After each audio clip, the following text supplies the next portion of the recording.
usa para levar famílias, para mudar comportamentos, para converter famílias. E eu me lembro de tantas situações. Ali mesmo está o meu irmão José Benedito, né, José Benedito? Vem cá à frente, porque eu vou deixar você ministrar aqui o louvor da sua experiência de vida. Benedito está conosco na igreja há quase 30 anos. Quase 30 anos, né? 31. Então já passou, já passou. 30 anos. 30 anos. Maio de 95. Em maio de 95. Meu primeiro encontro com Jesus. Benedito teve um encontro com Jesus. E esse moço, irmão, se está aqui à frente, ele, ao encontrar-se com Jesus, ele estava vivendo no fundo do poço. E nesse tempo, Deus fez um ministro de louvor, um músico, um poeta. Ele tem várias composições. Então, Deus pegou o Benedito quando muitos dos seus amigos de Copa já haviam morrido e outros estavam morrendo, e ele quase à beira da morte. Deus foi lá e pegou esse homem há 30 anos e trouxe ele de volta. E o testemunho dele, se ele quiser contar rapidamente, até pode, mas eu trouxe você para compartilhar o louvor que Deus te deu. Sem viola, sem nada, hoje é só do louvor. Tá bom? Eu saúdo a amada igreja com a paz do Senhor Jesus Cristo, amém? Eu vou contar só como o que me inspirou esse louvor, que eu tinha em Roma, né? Bom, eu trabalhava naquela época com vendas de camomesa e banho, vendendo nas portas, prestação. E a maioria das minhas freguesias era em Santa Cruz. As favelas de Antares, de Uruguaiana, só lugar legal, né? Mas ali eu era bem chegado, que eu convivia no meio da bagunça. E quando você convive no meio da bagunça, você se entrosa ali no meio dos bagunceiros também, né? E minha vida foi essa. A Bíblia fala que um abismo chama outro. Então, você começa a beber, alguns dizem que é por esporte, mas não há esse esporte. Porque você vai bebendo uma cervejinha, você vai bebendo talvez ali um vinho, mas aquilo ali vai se intensificando, vai intensificando. E daqui a pouco, aquela bebidinha de cerveja já não satisfaz você, aí você já parte para outra. Assim foi comigo. Eu bebia cerveja, bebia vinho, essas coisas assim, mas daqui a pouco comecei a beber caninha da roça, velho barreiro, rabo de gado, essas coisas assim, entendeu? E foi se intensificando aquele vício, aquele hábito. Daqui a pouco eu me tornei alcoólatra.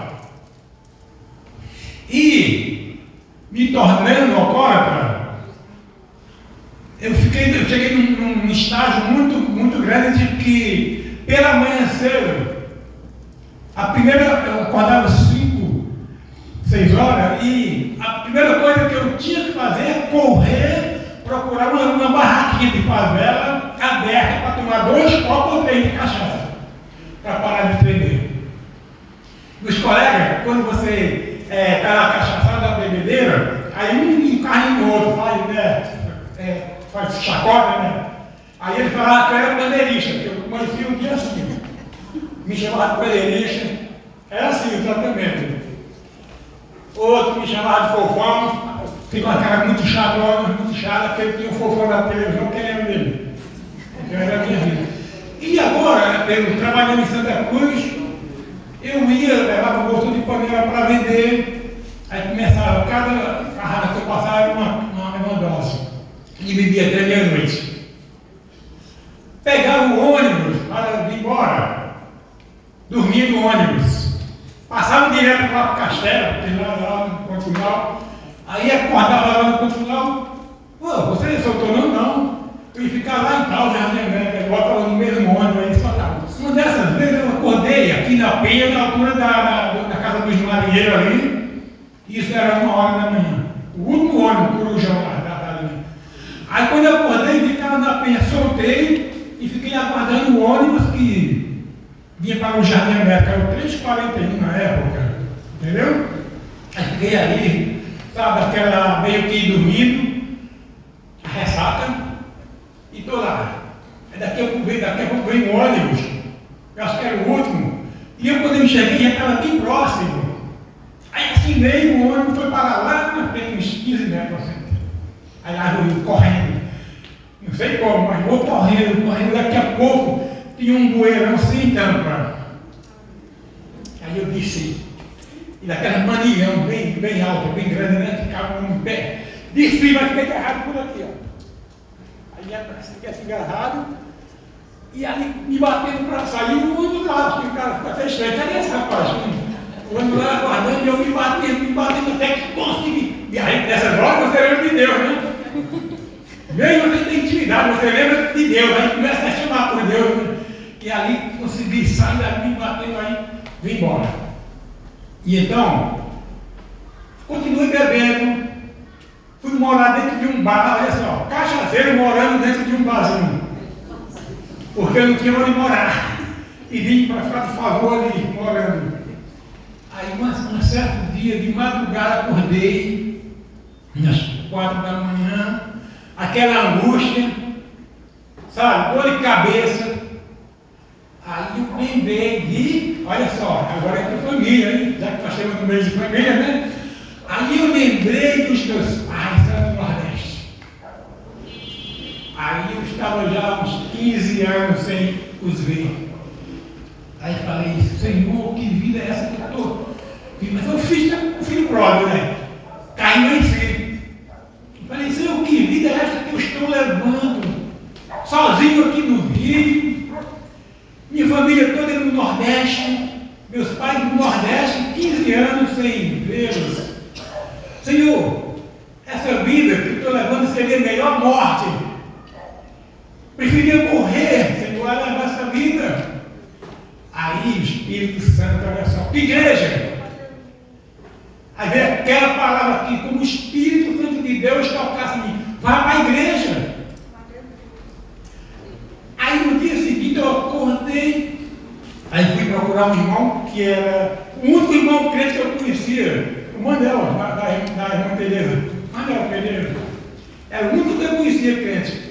Aí fui à casa dele e falei, ô Manuel, que dia tem culto na tua igreja lá? Aí ele falou, hoje tem, uma quarta-feira. Eu falei, eu queria ir lá contigo hoje. Aí ele falou, como? Você te chamei tantas vezes, você nunca foi? Tu vai lá, eu vou. Que hora eu culto? 7, 8 horas. Eu vou sair daqui 7. Mas de 7 eu estava na casa dele ontem. Vamos lá, ele, vem mesmo, vem. Aí fui à casa do Senhor aqui na Central. Uma quarta-feira, culto de oração. Ali foi só a confirmação do meu encontro com Jesus, porque eu tinha lá na madrugada, na hora da angústia. Aleluia! Na hora da angústia eu clamei pelo Senhor e Ele me ouviu. Sabe por quê? Porque o ouvido do Senhor não está fechado para que não possa ouvir, e a mão do Senhor não está encolhida para que não possa salvar. Aleluia! Mas quando nós tomamos essa atitude de coração, então, aleluia, as portas se abrem. E ali eu tive aquela confirmação do encontro que eu havia tido com o Senhor Jesus naquela madrugada. Aí lá fui à frente, levantei a mão para Jesus, o recebi como meu Senhor, meu Salvador, aleluia. E até hoje, aleluia, não tem outra coisa, aleluia, que eu considero que seja mais importante do que seguir os caminhos do Senhor. Vale a pena. Vale a pena, larga tudo e segue o Senhor Jesus. Vale a pena pagar um preço. Louvado seja o nome do Senhor. Você nunca vai se arrepender. Eu me arrependo de não ter o aceitado antes. E então o louvor surgiu por causa daquele buraco que eu caí lá dentro. E o Senhor me tirou daquele buraco. Aí já depois de intimidade com Jesus, aí veio essa inspiração. E eu vou falar para você. Quantas vezes eu pensei, está tudo perdido, sem rumo e sem direção, andando na contramão, perdi o sentido. No final do túnel, no fundo do poço, estava eu a chorar. cansado, oprimido, carente, caído, sem poder levantar. De repente, vi brilhar uma luz, disse: eu sou Jesus, hoje eu vim te salvar. De repente, vi brilhar uma luz, disse: eu sou Jesus, hoje vim te salvar. Filho amado, tua dívida paguei, teu pecado remi, tua chaga sarei. Filho amado, tua vida comprei, alto preço paguei, tu és meu. E assim nasceu esse louvor, aleluia, através de fatos reais. Fato real, foi o que aconteceu comigo, e o Senhor me deu essa letra, e depois dessa me deu muitas outras, aleluia, e assim agradeço a rica oportunidade em nome de Jesus.